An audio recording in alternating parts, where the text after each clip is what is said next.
Daniel Adame Osorio y su filigrana política. Buenos días, Daniel. Gracias, un saludo muy afectuoso a ti y a toda nuestra audiencia. Buen martes. El caso de la masacre más reciente de todas las que ha ocurrido en el país, por desgracia tenemos ya muchos años con esa circunstancia, pero que tiene muchos matices también,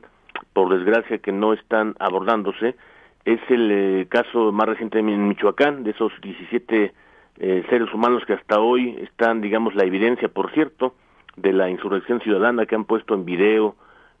también en reclamación de ese factor de abandono que hay precisamente sobre un tema que me parece que por lo menos tiene tres matices. El número uno es justamente que el homicidio en espacios públicos es quizá uno de los problemas, de los delitos más lacerantes del país, y que además ha perdido la conversación pública. Eso es lo que hay que primero decirlo, porque en realidad más o menos desde que el problema surgió, reventó en el escenario político y en todo el espacio público, fue más o menos en 2005, en la parte final del sexenio del presidente Fox, cuando pudimos todos notar que en realidad el problema había rebasado al Estado mexicano mucho tiempo hace, pero que tuvo una exposición regional, hay que decirlo también,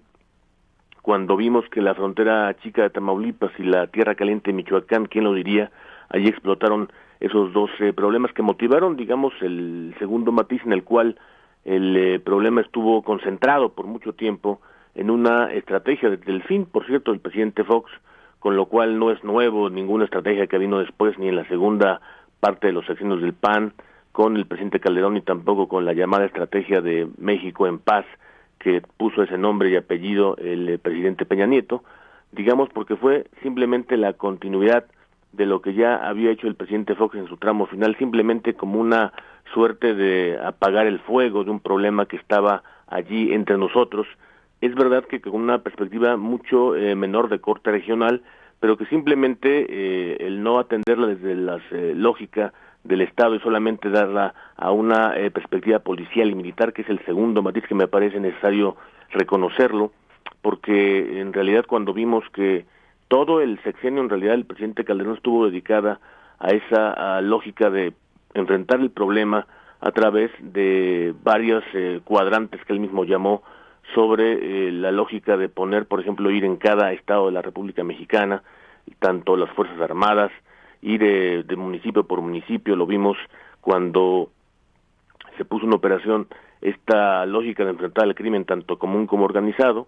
y lo que hacía el ejército, lo que hacía la marina es ir desarticulando, desapareciendo, desestructurando a su paso, lo mismo a policías locales que a municipales, y cambiaba simplemente de municipio y así iba uno por uno,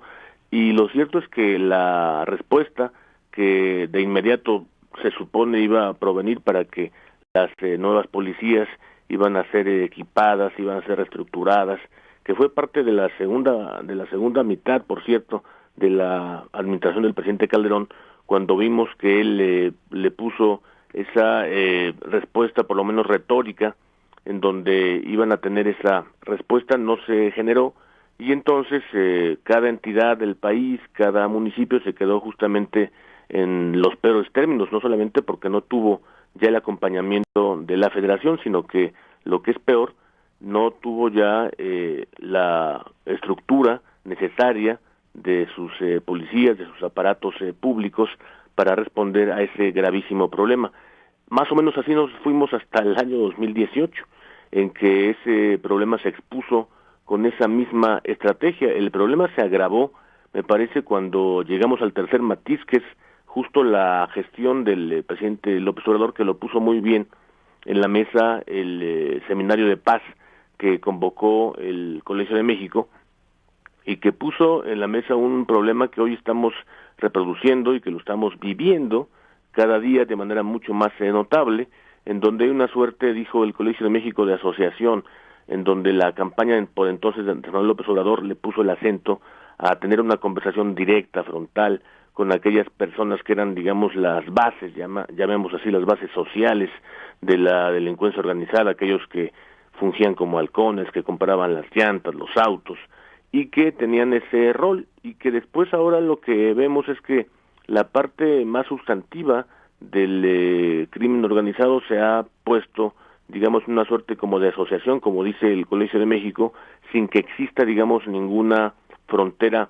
para que la autoridad haga su tarea. Y la evidencia la tenemos no solamente en este caso en Michoacán, que nos evoca, reitero, la 2005, sino la padecemos todos los días, la numeralia que existe, y por desgracia es un tema que no está ya en la esfera de lo público, ha perdido hace mucho tiempo esa conversación, y que sin duda significa el primero o el segundo de los problemas más importantes que tiene el país, que se sigue llamando con todas sus letras. Hace mucho tiempo que superamos esa cifra de los 29-30 asesinatos por cada 100,000 habitantes, una circunstancia gravísima para un Estado que vive en una forma de democracia, y que por eso o por tanto algunas calificadoras de lo político ya han llamado a la nuestra una forma de democracia que ha cambiado de categoría y que se ha mudado a las formas híbridas, en donde los regímenes comparten lo mismo, su parte más autoritaria con su parte más libertaria. Y yo creo que allí está puesto el problema que nosotros tenemos que ir insistiendo por lo pronto entre autoridades y ciudadanos, porque la lógica que no debemos permitir es justamente el ahondar en este clima que simplemente lleva